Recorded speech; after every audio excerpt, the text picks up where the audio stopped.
Hello, I'm Julian Darley from Ruthless Guide, and this is part of my introduction to energy.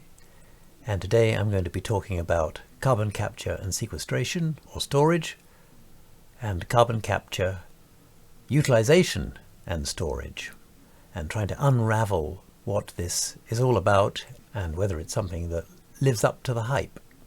If you haven't already heard a lot about carbon capture, you will in future, because the idea, which is not new, is being heavily pushed by places like the IEA, the International Energy Agency.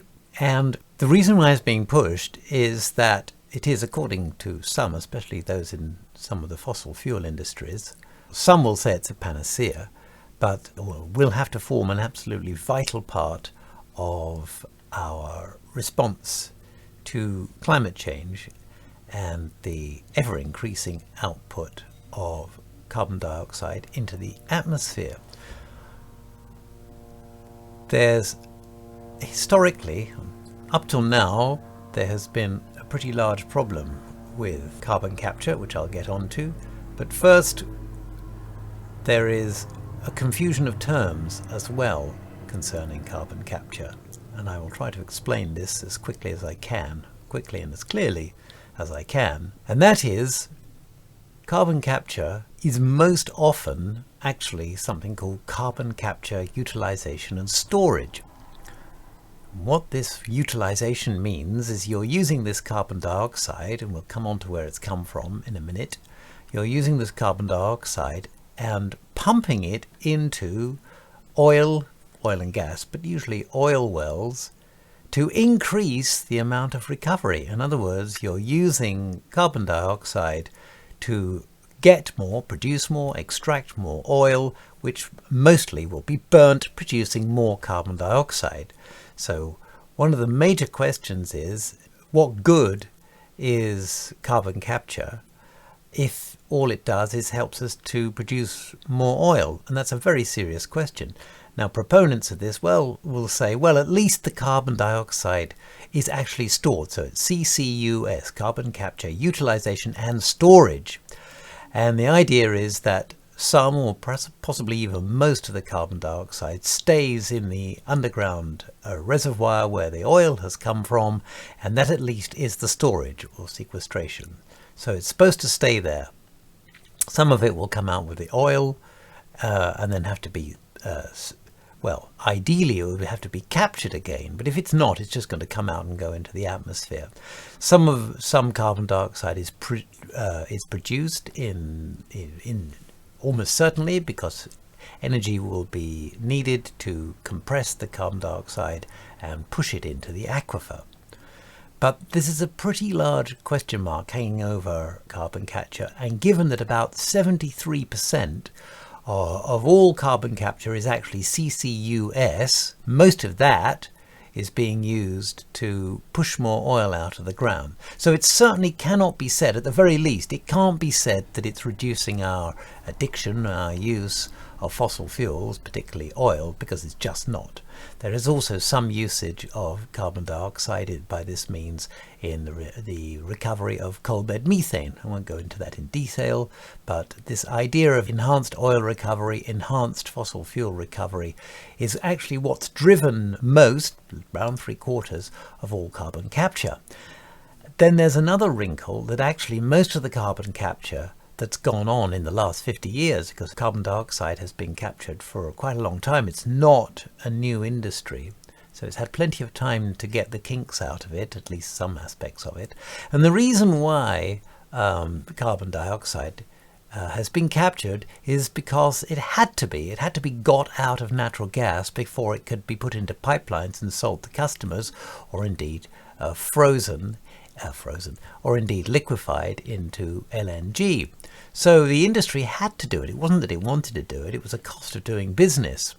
Then when it was discovered that the carbon dioxide that was captured could be sent to oil companies in particular to enhance oil recovery, then that actually made the CO2 saleable and reduced the costs of the gas extraction. None of this has got anything to do with helping the climate or being a solution to climate problems. None whatsoever.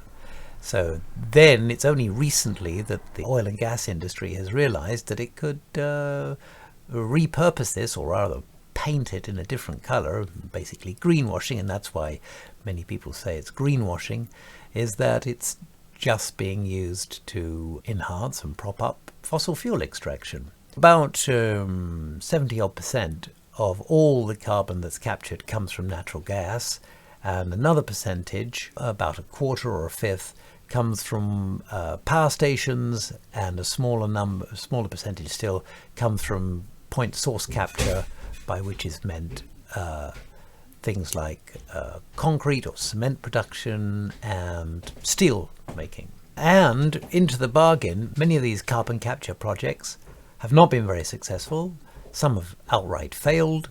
Some have not lived up anywhere near their expectations. And the other part that I haven't mentioned yet is CCS, which is carbon capture and storage, whereby the gas is put into usually an old oil or gas reservoir or a saline reservoir, salt in solution reservoir.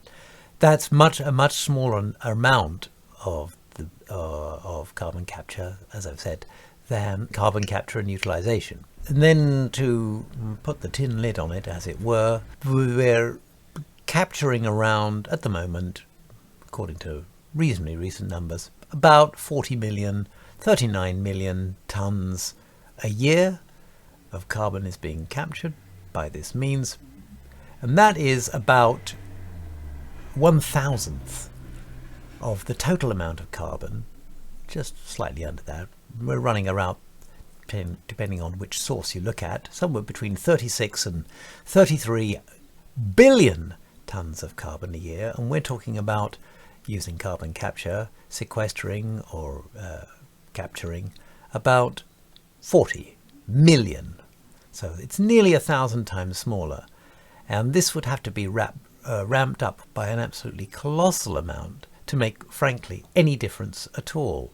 It's seen by some as just being another way of the industry getting a subsidy and a nice piece of greenwashing, because it sounds good and they can make all kinds of claims for it, what they're going to do. But what they have done in the past is pretty minimal. I think that's a very fair thing to say. So at the moment, one would have to cast a pretty dark eye on carbon capture, especially carbon capture and utilization and storage, because it's very small. That is undeniable. Undeniable. It doesn't matter what your climate position is, whether you're in the industry or not. 40 million tons captured out of 36 billion tons released is a tiny, tiny percentage. And the fact that so many of the projects have underperformed or failed is another black mark against it. So the fact that this is being trumpeted by serious bodies like the IEA as being a major part of the solution to climate change should give you severe cause for doubt. And frankly, it is almost certainly a scam and a way of extracting more tax dollars from the poor public, and it's almost certainly not going to be very helpful at all.